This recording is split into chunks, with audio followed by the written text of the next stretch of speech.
Hello friends, welcome again to your own YouTube channel Ask Your Gynecologist. I am Dr. Sonal Parihar and as usual I am back today again with a new video and that is being requested by you all. Okay, so today's topic is bicornuate uterus. Before I actually start talking about bicornuate uterus, I just want to thank you all for actually liking my videos, sharing them, subscribing them. You've actually made my channel grow very fast within 5 months and I'm really thankful to you all. Now what I try to do in every video is just to talk in very normal simple language about the topics which are small topics and which are small little things which you probably would not understand unless somebody actually explains in a normal language. If you actually Google it, then also you cannot understand. So that is why I pick up all those topics which are being requested by you all and some topics which come to my mind. Okay, so people who really want to have a personal chat, a personal consultation with me, please download DocWise app through your mobile Play Store. Even in the Apple iPhones, you will get this application. If you have any technical problem, because the Apple iPhone in the iOS, sometimes this app is not showing properly. So you can note down this number. This is Shubham who is managing the application and you can always talk to him. He will tell you how to download it and how to put my PIN. This is my PIN. So it's very easy. It's like WhatsApp. You can chat with me. You can send your reports and all. You can send me voice messages. If you want me to call you directly, just give me a message. Please call me, I'll call you. Okay, other than that, if you can easily visit my hospital, that's my hospital's address. That is a receptionist's phone number. You can take an appointment. This is my secretary's number. You can call her and take an appointment. She sits in the hospital. And what else? You can follow me on all my Instagram account, my Facebook pages, my Facebook account, my Twitter account. So here I am in front of you. Okay, right? So today I'm going to talk about bicornuate uterus. Now, bicornuate uterus is a developmental error in the uterus. Right? Now, how does this error occur? We don't know. It is normally probably because of a mutation inside the uterus. When the girl child is inside her mother's womb, we all know that by the end of 12 weeks, that is by the time she completes her 3rd month, the sex is can easily be diagnosed by ultrasound. That means the fetus has already been transformed into a male or a female. Okay. So what happens before these 3 months? In a female child, when the uterus is developing, right, there are 2 tubes which are known as Mullerian tubes. Now these 2 tubes from the right and the left, they come together and they fuse. And when they fuse, they become like a cylinder. The wall inside this one gets dissolved and this becomes like a cylinder like this. And the normal shape of the uterus is like a pear. Okay, it is broad from the above and then it comes and kind of tapers down when the cervix is formed. That is the mouth of the uterus. This is what the normal development is. Now, how does these developmental errors occur? This is because of incomplete dissolution of the wall in between the uterus. Now, one major anomaly is bicornuate, the other one is septate. Now, these two kind of we get confused between these two, so I'm going to explain both of them. First, we talk about septate uterus. When the 2 tubes, they come together, the walls, the top of the wall, it coincides and it kind of combines together, but the inside wall, which has to dissolve, it does not dissolve completely. So what happens is a pear-shaped structure is formed. Externally it looks like a normal uterus, but inside there is a big wall separating the 2 parts. Okay, so as if the entire uterus has been divided into 2. It's a big broad septum, and this can be easily diagnosed with the help of hysteroscopy. Now this septum can be easily diagnosed with the help of hysteroscopy, and that is the procedure to diagnose a septum and to distinguish between septum and bicornuate uterus. Now what happens in a bicornuate uterus? When the 2 tubes come together, in the septum they kind of coincide at the top, and then it is just the middle portion which does not get dissolved and it forms a barrier between the 2 parts.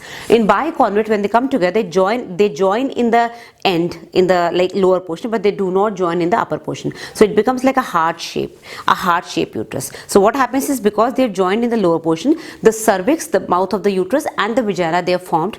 They are single, but the uterus is double. So it's kind of a double uterus. The patient ends up having a double uterus or a bicornuate uterus. This is what is bicornuate uterus, and they have tubes on the right and the left from each corner. Okay. Now, when we do a hysterosalpingography is an X-ray when we inject some dye through the cervix, and it tends to take the shape of the uterus. It can be easily seen in the X-ray. So what happens in a septate uterus? Obviously, there is a partition in the middle. So the dye goes in both the parts. and it looks like a heart-shaped uterus on a HSG. Similarly, in the bicornuate uterus, because there is nothing in between, it's like a double uterus, so the dye goes in both the sides. So it is very difficult to diagnose whether it's a septate uterus or a bicornuate uterus. So when HSG shows us, hysterosalpingography shows us this kind of picture, then we have to diagnose, and the diagnosis is made with the help of laparoscopy and hysteroscopy. Laparoscopy is it's a laparoscope, it's a camera test, it's a small pipe-like structure which is inserted in the abdomen, and then we see the external appearance of the uterus. In a septate uterus, the uterus will be normal. We will not be able to make out any problem in the uterus just with the help of laparoscope, but in a bicornuate uterus, you will easily see two uteri. This is what is shown here, right? Now we put a hysteroscope. Hysteroscopes are again a very thin 5 mm or even lesser thin hysteroscopes are available, and it is inserted inside the cervix, right? And then we can see the difference between the septate and the bicornuate.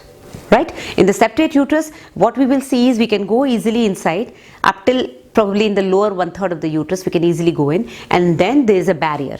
Then we have to go on this side and that side to see the tubes. Okay, so this particular barrier is a septum, but otherwise in the lower portion it is absolutely single.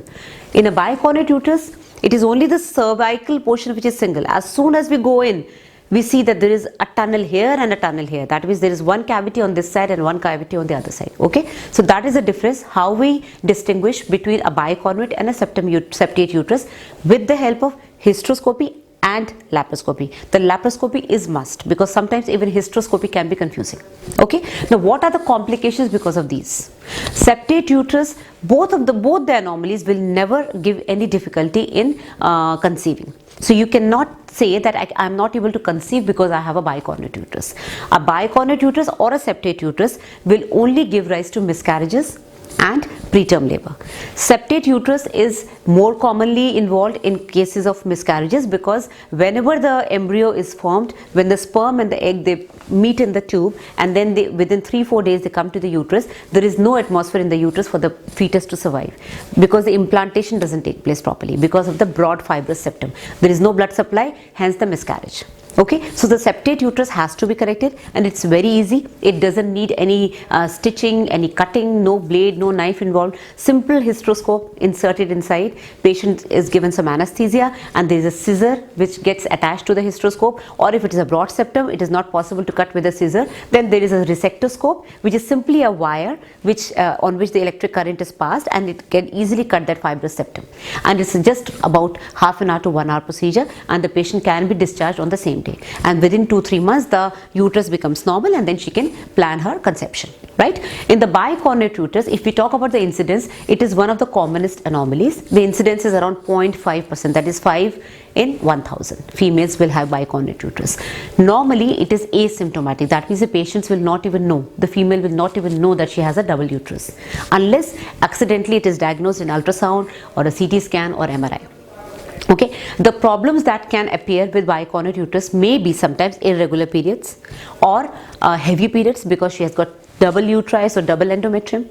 Sometimes, very rarely, one horn, one part of that uterus, the left and the right, one of them might not be communicating with the vagina. So sometimes it becomes a blind horn, and that has to be removed surgically, because it sometimes collects a lot of blood.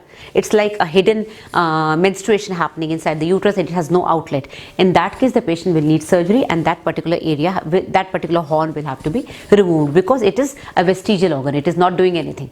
It is not communicating with the outside world. The other problem that the bicornuate uterus can have will be miscarriages and preterm labor. Once the patient conceives, obviously, because the uterus is double, the entire width of the uterus which is available for the fetus to grow in a single uterus is obviously lesser as compared to a bicornuate uterus. So in a bicornuate uterus, the cavity that the fetus, the embryo gets to grow is smaller. Okay, so the miscarriages and the preterm labors are common, and generally a patient with bicornuate uterus will give us a history of 2-3 miscarriages in a row. And normally what happens is in every miscarriage the gestational age keeps on increasing. Say if she had a miscarriage at 2.5 months, the next miscarriage will be at 3.5 months, the next will be at 6 months, and probably in the 4th conception, she might even carry it till the 9th month. So that is very common in bicornuate uterus. This is a typical history, because every time, as soon as she gets pregnant, the uterus grows. That part of the uterus which is actually carrying the baby, whether the left or the right, grows and becomes more capacious. So a patient with bicornuate uterus, if she has had 3 miscarriages, do not get disheartened, because every time your uterus is growing, so there is definitely a possibility that you will easily carry the baby till the 9th month.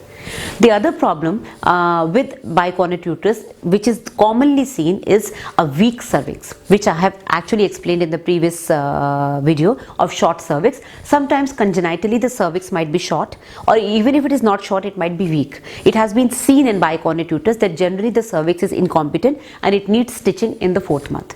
So if a bicornuate uterus is diagnosed and the doctor knows that this lady is having a bicornuate uterus and she has conceived, then prophylactically she will be given a cervical cerclage, a McDonald stitch, even though the ultrasound is suggesting that the cervix is normal, because we do not want to take risks, because we know that having cervical incompetence is common with bicornuate uterus. So these are the 2 modalities which we normally practice: a cervical cerclage and of course bed rest. And of course you need to know that you have a bicornuate uterus, so you are more prone towards preterm labor.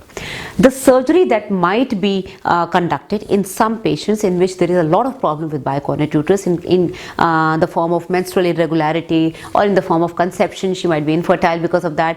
The only surgery available is Strassman's metroplasty.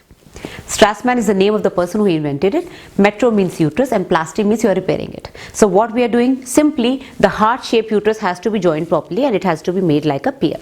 Okay, so this heart particular shape is cut and this particular wall is sewn like this, and then we give the patient at least 2 to 3 months for the uterus to heal, and then she can easily plan her pregnancy. Okay, so it is, I would say, not a very difficult procedure, but not a very commonly done procedure. Not many doctors are practicing it. It is only done by some specialized doctors, and that too in some specialized centers, and it is done only for patients who actually need it. Right? So friends, I think this is all you need to know about the bicornuate uterus. You do not need to go into the details why this happens. There is one more modality, there is one more terminology that you should know, that is uterus diadelphus. Now uterus diadelphus means just like it shows in the picture. Bicornuate is like this, it's like a heart shape because it is joined in the lower portion. The cervix is single, the vagina is single.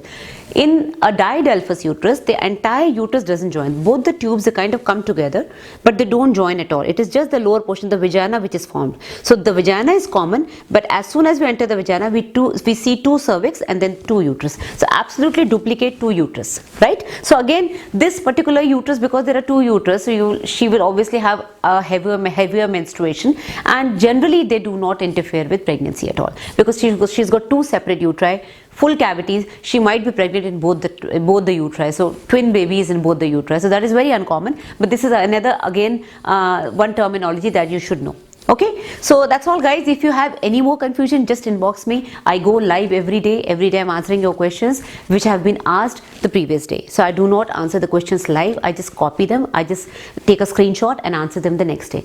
Generally I go between 7 to 8, I go live between 7 to 8 in the evening, because that is the best time for the network, and the people who have subscribed will come to know that I am live. Okay, so you can follow me on all my Facebook and Instagram accounts. You can download the DocWise app and connect with me personally. You can come to my hospital if you are in India. Till then, take care. I'll be back again with the new video. Bye bye. Take care.